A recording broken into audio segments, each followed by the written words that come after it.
আচ্ছা, আজকে আমাদের মেশিন 2 এর 3 নম্বর lab measurement of transformer loss through open circuit. এখানে আমরা হাই ভোল্টেজ সাইডটা ওপেন রেখে আমরা মেনলি কোর লসটা বের করব। আচ্ছা, তো এটা সার্কিটে ভ্যারিয়াকের সাথে ওয়াটমিটারের যে উপরটা হলো কারেন্ট কয়েল সিরিজে আছে, তারপর সাথে একটা অ্যামিটার সিরিজে আছে, সেটা আবার লো ভোল্টেজ সাইডের সাথে লাগে আবার ভ্যারিয়াকে চলে আসছে। এটা হলো মেন সার্কিট, তার সাথে একটা ভোল্ট মিটার প্যারালালে আছে। আমরা এভাবে সার্কিটটা যদি দিই,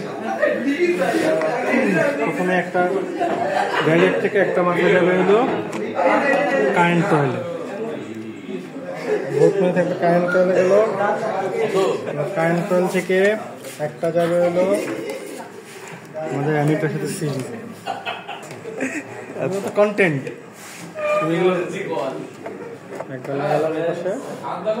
এবার আমরা সিরিজ কানেকশনটা কমপ্লিট করব। এই যে ট্রান্সফরমার থেকে ভ্যারিং হয়ে গেল, সিরিজ ডান।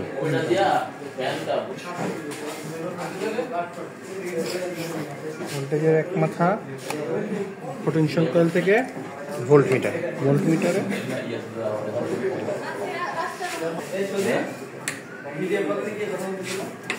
আরেক মাথা এখান থেকে ভোল্ট মিটারে যাবে।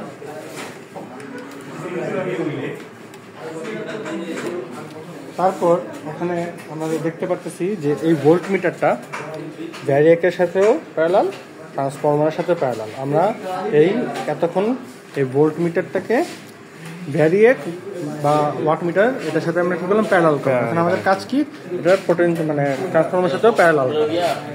জন্য কি করবো, আবার এক মাথা এটার সাথে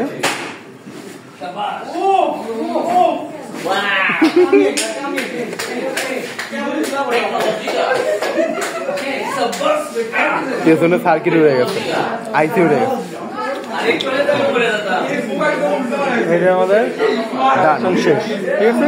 ভোল্ট মিটারকে ট্রান্সফরমারের সাথে প্যারালালে কানেক্ট করা হলো। এবার আমরা একটা মান নিয়ে দেখি কি অবস্থা। কানেকশন দিলাম ভ্যারিয়াক থেকে আমরা এখানে ভোল্টেজ অ্যাপ্লাই করব। এখান থেকে এটা ঘোরালে 10 পর্যন্ত আমরা অ্যাপ্লাই করলাম, 10 ভোল্ট পর্যন্ত রিডিং পাওয়া যাবে। এখানে 10 ভোল্ট যদি নেই, সেক্ষেত্রে কারেন্টের মোটামুটি 40 অ্যাম্পিয়ার বা 45 অ্যাম্পিয়ারের মতো আসে, মিলি অ্যাম্পিয়ার। যেহেতু এখানে 500 মিলি অ্যাম্পিয়ারে কানেকশনটা দিচ্ছি, 45 মিলি অ্যাম্পিয়ার পর্যন্ত আসছে। আচ্ছা, এখন কথা হলো এটা ওয়াট মিটারটা লড়তেছে না। এর কারণ হলো আমাদের এখানে লো ভোল্টেজ সাইডে সর্বোচ্চ 20 ভোল্ট আমরা দিতে পারবো, কিন্তু আমরা এখানে 15 ভোল্টের বেশি দিতে পারতেছি না। যদি আমরা 15 ভোল্টের বেশি দিতে পারতাম তাহলে হয়তো ওয়াট মিটারটা লড়তো। তো ওয়াট মিটারের কোনো ধরনের মান আমরা নিব না, ওয়াট মিটারের মান খালি কোনো রিডিং নাই বা জিরো দেওয়া যায়, জিরো দেওয়া যায়। এটা পর্যন্ত শেষ।